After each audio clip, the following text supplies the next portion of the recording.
इस वीडियो में मैं आपको बताऊंगी कि 15 अगस्त को ही क्यों चुना गया हमारी आज़ादी का दिन और ऐसा कौन सा राज्य था जो स्वतंत्रता के बाद भारतीय संघ का हिस्सा बना।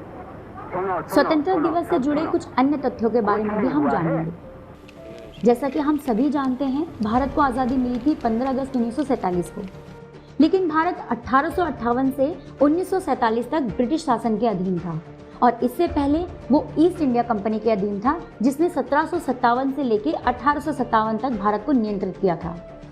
स्वतंत्रता के लिए पहला संघर्ष हुआ था 1857 में।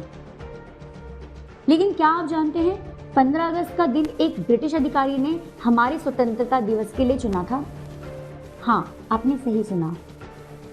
ब्रिटिश अधिकारी माउंटबेटन ने 15 अगस्त को भारत के स्वतंत्रता दिवस के रूप में चुना था। 18 जुलाई 1947 को ब्रिटिश संसद में भारतीय स्वतंत्रता अधिनियम को मंजूरी दी गई। माउंटबेटन ने भारत की स्वतंत्रता की तारीख के रूप में 15 अगस्त को चुना। लाल, पीले और हरे रंग की 3 क्षैतिज पट्टियों वाला भारतीय राष्ट्रध्वज 7 अगस्त 1906 को पारसी बागान स्क्वायर, कोलकाता में फहराया गया। हमारे वर्तमान राष्ट्रीय ध्वज का पहला स्वरूप 1921 में पिंगलई वेंकैया द्वारा डिजाइन किया गया था। 24 तिलियों वाला अशोक चक्र, उसके साथ भगवा, सफेद और हरी धारियों वाला वर्तमान ध्वज आधिकारिक तौर पर 22 जुलाई 1947 को अपनाया गया था और 15 अगस्त 1947 को वही ध्वज फहराया गया। स्वतंत्रता के समय भारत में आधिकारिक राष्ट्रगान नहीं था। 1911 में रविंद्रनाथ टैगोर द्वारा रचित गीत भारतो भाग्य विधाता का नाम बदलकर जन गण मन कर दिया गया और 24 जनवरी 1950 को भारत की संविधान सभा द्वारा राष्ट्रगान के रूप में इसको अपनाया गया। जन गण मन अधिनायक जय हे भारत भाग्य विधाता, पंजाब सिंध गुजरात मराठा। पंजाब और बंगाल के पाकिस्तानी और भारतीय हिस्सों को चित्रित करने के लिए सर सिरिल रेडक्लिफ द्वारा खींची गई सीमांकन रेखा, जिसे रेडक्लिफ रेखा के रूप में भी जाना जाता है, 3 अगस्त 1947 को पूरी हुई। लेकिन ये आधिकारिक तौर पर भारत की स्वतंत्रता के 2 दिन बाद 17 अगस्त को प्रकाशित हुई थी। रविंद्रनाथ टैगोर ने न केवल भारत का राष्ट्रगान लिखा था, बल्कि बांग्लादेश का राष्ट्रगान भी अमर सोनार बांग्ला को 1905 में लिखा था।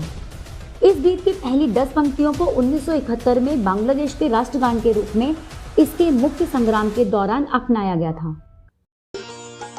अमर सोनार बांग्ला, আমি তোমায় ভালোবাসি, চিরদিন তোমার। भारत ने 15 अगस्त 1947 को आधी रात में स्वतंत्रता प्राप्त की थी। कोरिया, कांगो, बहरीन और लिंकटेनस्टीन ने भी भारत के साथ अपनी स्वतंत्रता दिवस को साझा किया। भारतीय ध्वज का निर्माण और आपूर्ति देश में केवल एक ही स्थान से की जाती है।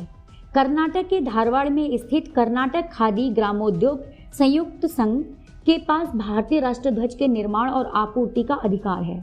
भारतीय मानक ब्यूरो के अनुसार झंडे का निर्माण केवल हाथ से काते और हाथ से बुने हुए कपास खादी वेफिंग से ही किया जाता है।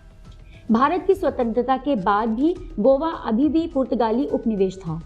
इसे 1961 में भारतीय सेना द्वारा भारत में मिला लिया गया। इस प्रकार गोवा भारतीय क्षेत्र में शामिल होने वाला अंतिम राज्य था। ब्रिटिश अधिकारी माउंटबेटन को भारत और पाकिस्तान दोनों के स्वतंत्रता दिवस में भाग लेने के लिए मजबूर किया गया था और यही वजह है कि उन्होंने पाकिस्तान के स्वतंत्रता दिवस को 14 अगस्त को आगे बढ़ाया।